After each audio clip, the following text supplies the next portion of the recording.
The title of my talk here is Experiments in Open Video, Making the Global Lives Project. So I'm going to start out with a short video that's about 3 minutes long that, since I'm a video maker, I believe in the power of videos to explain what I do. So we'll give you that.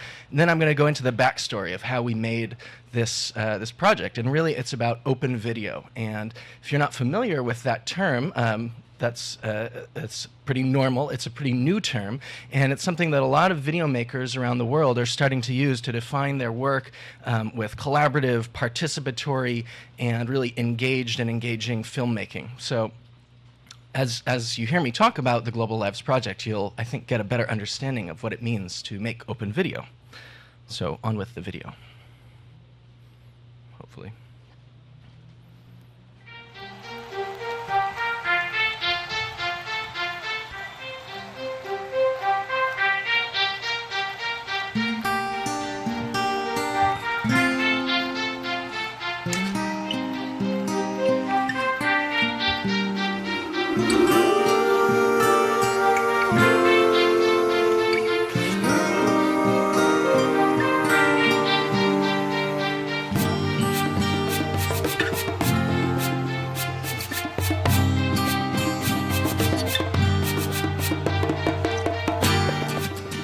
The Global Lives Project is a collaboration of more than 500 volunteer filmmakers, artists, designers, translators, and everyday people from around the world.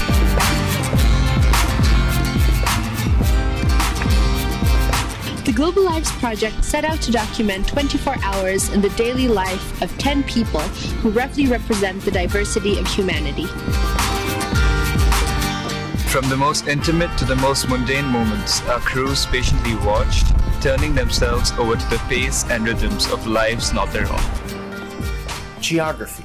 61% of the world's population lives in Asia, so we selected 6 Asians and 1 person each from the other 4 major world regions: North America, South America, Africa, and Europe.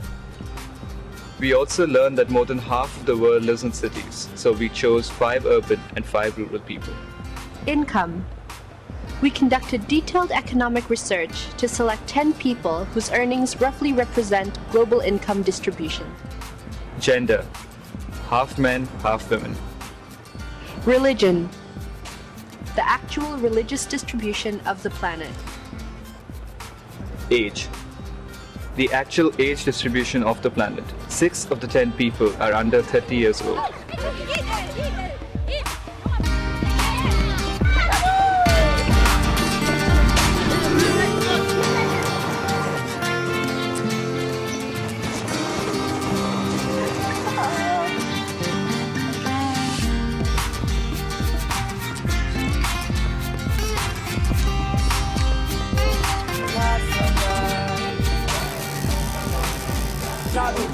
Mas nem precisa viver, é só te ver, tu já senti na pele, aceita e o clima que rola que os outros. Então.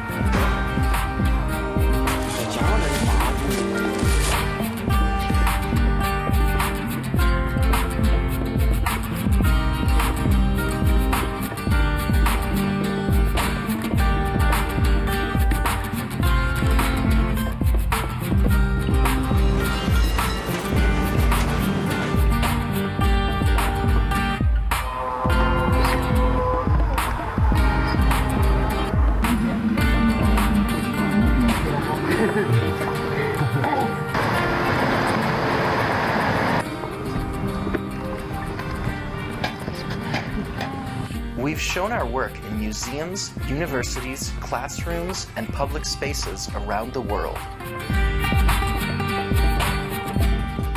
Anyone is welcome to watch or download our footage, or contribute to our growing video library of human life experience at globallives.org.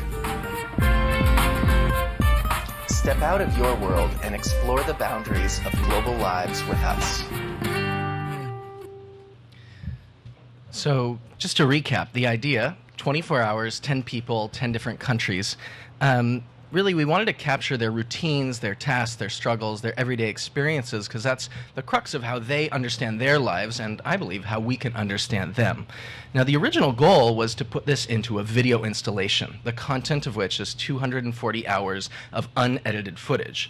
What this has grown to become through this network of collaborators from around the world is really a video library of human life experience. So the state of affairs. I, as an American, come to this with a particular background. These are some statistics. 38% of young Americans, that's age 18 to 24, consider speaking another language to be not too important.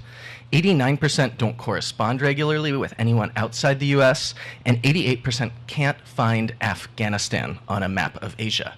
The situation is pretty dire. So why do this? This is really about provoking people to rethink their relationship with the world by inviting them to participate in the daily lives of others as intimate observers. And at the same time, we feel that we're really pushing the limits of not only technology, but also of international collaboration as a vehicle for social change. So these are the first two people that we videotaped. I was part of these crews that produced these shoots. James Bullock, a cable car driver here in San Francisco, and Jael Feliciano, a hip-hop singer and a city permit inspector in Sao Paulo, where I lived. Now, the third shoot I actually didn't go to, and of the 10 that we've done so far, I was only part of 3 of the crews. The third one happened in Malawi. We got a proposal from an American filmmaker who partnered with a number of Malawians. He had spent a number of years living there. Our collective, the Global Lives Collective, evaluated that proposal, and we decided to fund him.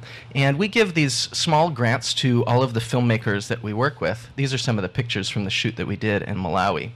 And this is Edith, and this is her going to get water in the morning. She was a 13-year-old girl at the time of the shoot. So this is another important member of the Global Lives Collective. His name is Elio Ishii. He's a Japanese-Brazilian documentary filmmaker. He has a small studio in Sao Paulo, and he was one of the co-directors of the shoot that we did in Brazil. Now, he asked me after the shoot in Sao Paulo if he could do a shoot in Japan, and if I knew anyone in Japan. I didn't know a soul there, but I wrote this email, and the email said, "Do you know a filmmaker or photographer in Japan interested in social change?" And I sent it to literally everyone I know who'd even been close to Japan. A few days later, I got back this email. I'm told it's a pretty good translation. And we posted it all over the internet in both Japanese and English.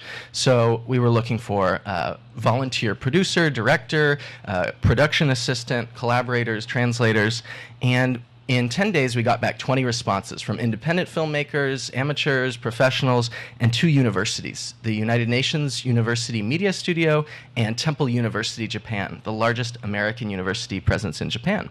So they went on to do this shoot with Rumi, and Rumi uses a wheelchair to get around Tokyo. She got in a car accident a few years before the shoot. Another piece of the puzzle is the life story interview. That's something that we do either the day or the week before each of these shoots to really get the person comfortable with the camera and get a lot of context. So you saw this diagram of how we pick the people.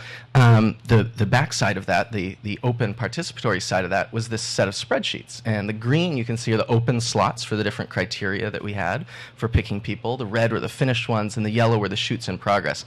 This is what it looked like about 2 years ago. And this is what it looked like when we'd finished 9 of the 10. Right now we're working on expanding this so that we can add an infinite number of recordings to our library of human life. So this is the exhibit design. The interesting thing, I think more interesting than the design itself here, is that this was built by this design was made by an Indian architect, then a Brazilian architect turned it into a CAD model, and an American architect turned it into a 3D rendering. The 3 never met each other. They collaborated all on the web, by email, with each other. So these are some of the visions of how the exhibit could look. You can see all 10 of the people at once or go into individual rooms with them. And along with these exhibits, we like to do these parallel events, guided visits for groups of students, lecture series on world affairs and global citizenship, citywide installations to promote the exhibit, and even video production workshops. So this was the first screening we ever did. This was in the same favela or slum in Sao Paulo where we did the shoot there. The second time we did an exhibit was at the United Nations University. This is in Tokyo. in Tokyo. And then the most recent exhibit that we did was this 4-month show at the Yerba Buena Center for the Arts, which I think some of the people in this room went to. That show was a big success. We had more than 1,000 people at our opening night. We actually had 2 different parts of the exhibit, one with LCD screens that held about 50 people, and then another piece of the exhibit that held about 1,000 people. It was also a great party, so you can see better in this diagram what it looked like.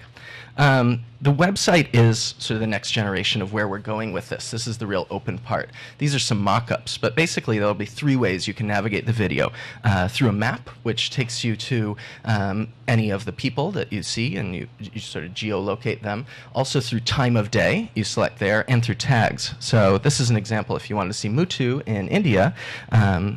You get his subject page like this. You can read about him. You can watch his life story at the same time as you watch his daily life. You can look at different tags, or you can add tags to the video. You can also, using semantic web IDs, like Freebase IDs, go straight to a Wikipedia article that corresponds to a subtitle.